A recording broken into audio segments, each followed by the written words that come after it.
Have you ever wondered, how does it feel to fry and false chord scream, and where do you feel it?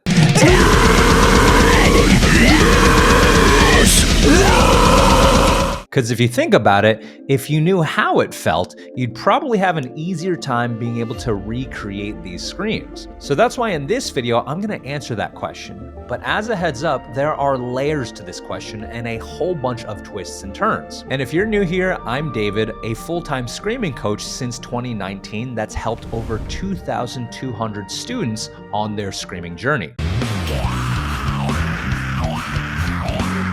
By the end of this video, you'll have a better understanding of what to look out for in order to actually make progress on your screams. Okay, so in order to answer this question of where and how does it feel, you first need to understand a few things that most people don't know. So the first thing is that you have to know what false chord and fry screams anatomically are. So let's imagine we're gonna shrink down and zoom into my vocal cords.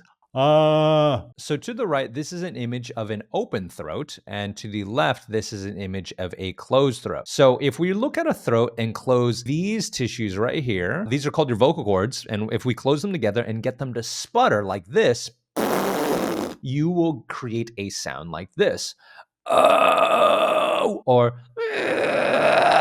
and this is called a fry scream. So I'm gonna first start out with our first big surprise. Did you know that some of my students say that they literally feel nothing when they do a fry scream? And other students feel their vibrations vaguely in certain areas? So one hypothesis that I believe is that your vocal cords don't have as many sensitive nerve endings compared to other tissues in your throat. So these right here, your vocal cords, hard to feel them compared to other tissues. This means that it's actually hard to feel your vocal cords. And think about it like this. If you were to cut your fingernails, you wouldn't feel pain. If you were to clack your fingernails together, you wouldn't necessarily feel your fingernails colliding, but the vibrations would mildly be felt in other areas of your fingers, like where your nail meets your finger. But wait, things get even more complex. Did you know that there's actually several different types of fry screams? For example, here's one.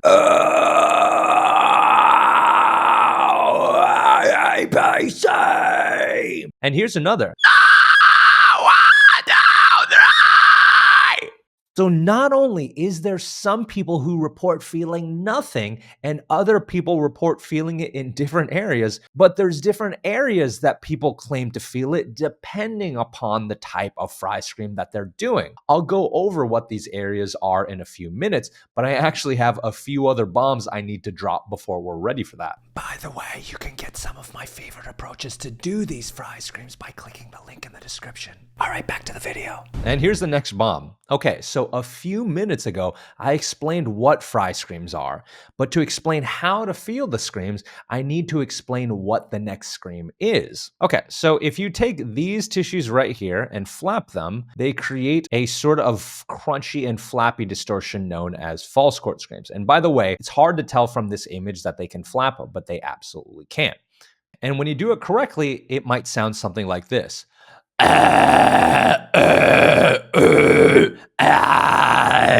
Now, there are two important parts about these things. So first off, these tissues seem to have more sensitive nerve endings, so many students can actually more concretely feel these. But what many people don't know is that you can actually combine this false chord distortion with fry distortion. And if you put them together, you can do this.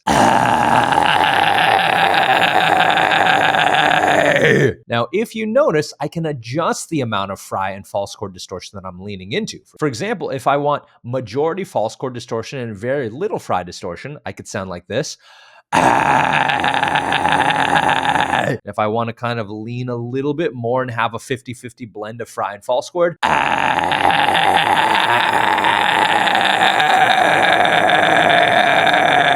And if I want to go all the way fry. So I can adjust how much fry versus false chord distortion I want. Not to mention, you can scream in different vocal registers. So this graph right here kind of illustrates a lot about what you can do with screaming. I would say probably about 90% of all screams that you hear in the type of metal music that you're listening to can probably be placed on this graph. So like I mentioned, if I wanted to be on this side and do pure false chord, I can do that. If I wanted to add a little bit more fry,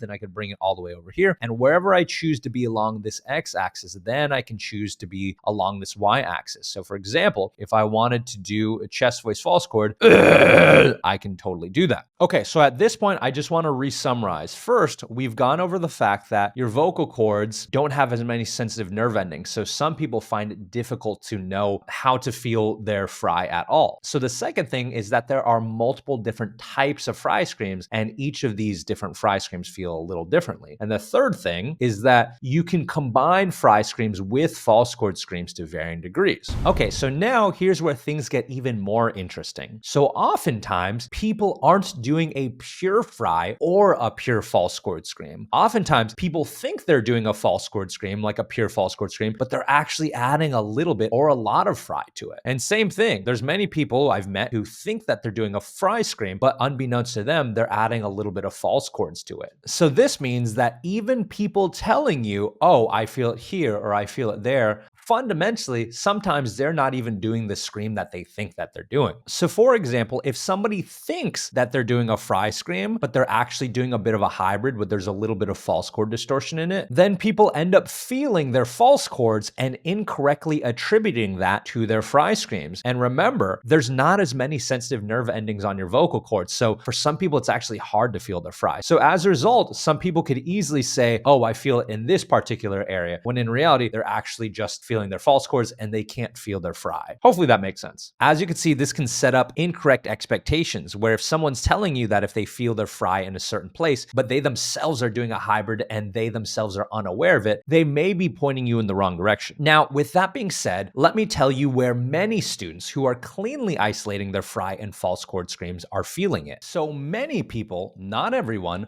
report feeling what I call a lower place chest fry down here. They say that they feel it down in the lower part of their throat. So many people, not everyone, reports feeling what I call a higher place chest fry around here.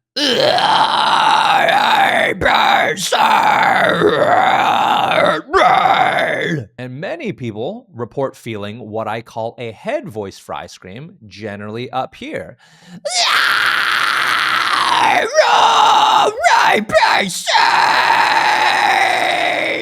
And many report feeling a false chord scream around here.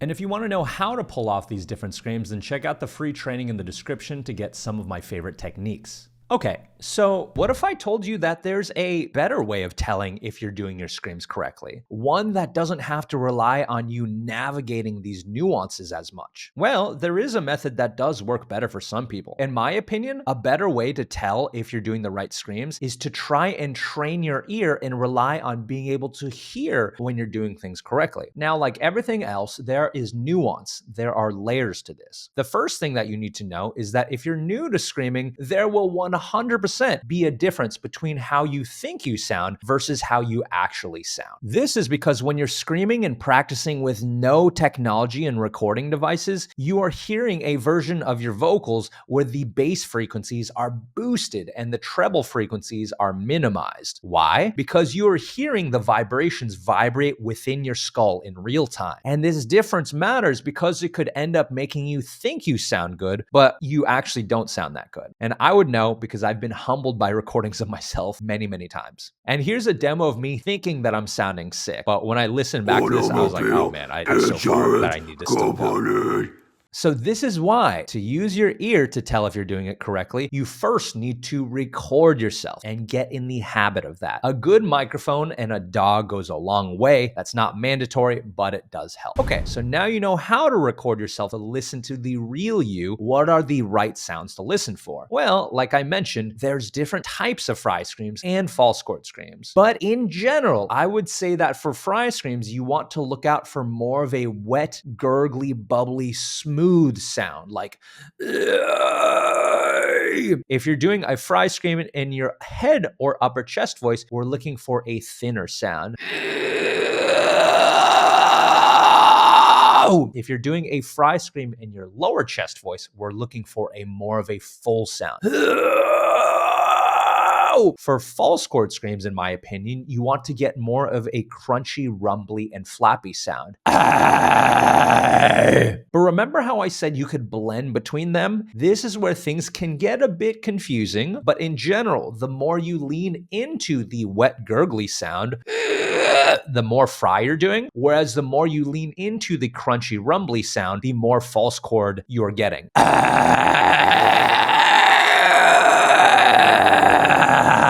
And as a side note, there's no one scream that's particularly better than any other scream. You just want to think about these as being different tools to help you do different things. And if you want to know how to pull off these different screams, then check out the free training in the description to get some of my favorite techniques. You won't be able to get as high without doing a head voice fry. Doing false chord screams will help get you louder. Doing a low chest fry will get you a super low sound. Combining fry and false chords and turning that into a hybrid scream allows you to get a full tone. So now you know more about how to tell if you're doing the screams right. Check out this video to help you unlock some of the many fry screams.